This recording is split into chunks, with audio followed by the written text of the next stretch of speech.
Social মিডিয়ায় মাদ্রাসার কোমলমতি শিক্ষার্থীদের ওপর যে ধরনের পাশবিক নির্যাতনের দৃশ্য দেখা যাচ্ছে তা দেখে বিবেকবান যে কোনো মানুষের হৃদয়ে রক্তক্ষরণ হওয়া স্বাভাবিক। একজন অভিভাবক যখন তার কলিজার টুকরো সন্তানকে আল্লাহর কালাম শেখার জন্য মাদ্রাসায় পাঠান, তখন তিনি শিক্ষকের হাতে কেবল একজন ছাত্রকে নয়, বরং একটি আমানত তুলে দেন।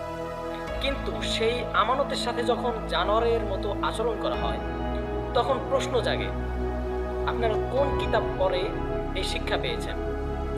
কোরআন বা হাদিসের কোথাও কি এমন কোনো বিধান আছে যে পড়া না পারলে বা পড়া বুঝতে দেরি হলে শিশুকে পশুর মতো পেটাতে হবে? বরং আমাদের প্রিয় নবী সাল্লাল্লাহু আলাইহি সাল্লাম ছিলেন দয়ার সাগর। তিনি শিশুদের কতটা ভালোবাসতেন তা আমরা সবাই জানি। ইসলামের শাসনের নামে অমানবিক ব্যত্রাঘাত কিংবা শারীরিক নির্যাতনের কোনো স্থান নেই। প্রকৃত শিক্ষা তো আসে ভালোবাসা আর মমতা থেকে, শাসনের ভয় দেখিয়ে নয়। যিনি ওস্তাদ, তার প্রধান গুণ হওয়া উচিত ধৈর্য। একবার না বুঝলে 10 বার বুঝিয়ে বলা, এটাই তো প্রকৃত শিক্ষকের পরিচয়। যদি আপনাদের ধৈর্যই না থাকে তবে এই পেশায় আসার প্রয়োজন কি? ডিগ্রি অর্জন করলেই মানুষ হওয়া যায় না।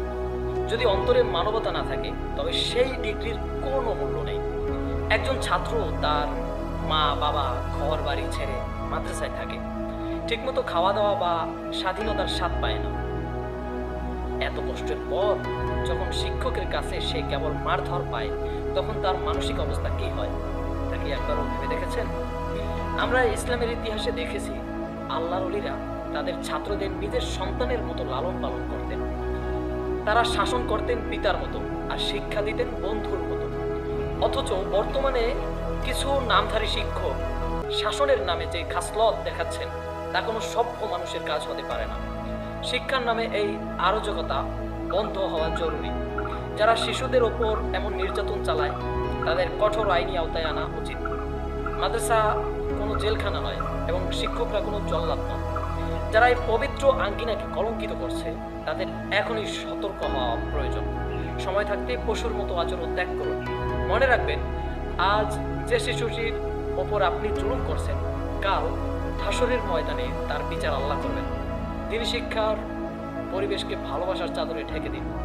ভয়ের রাজ্য পরিণত করবেন না, ভালো হয়ে যান। কারণ মানবতাহীন শিক্ষা কখনোই কল্যাণ আনতে পারে না।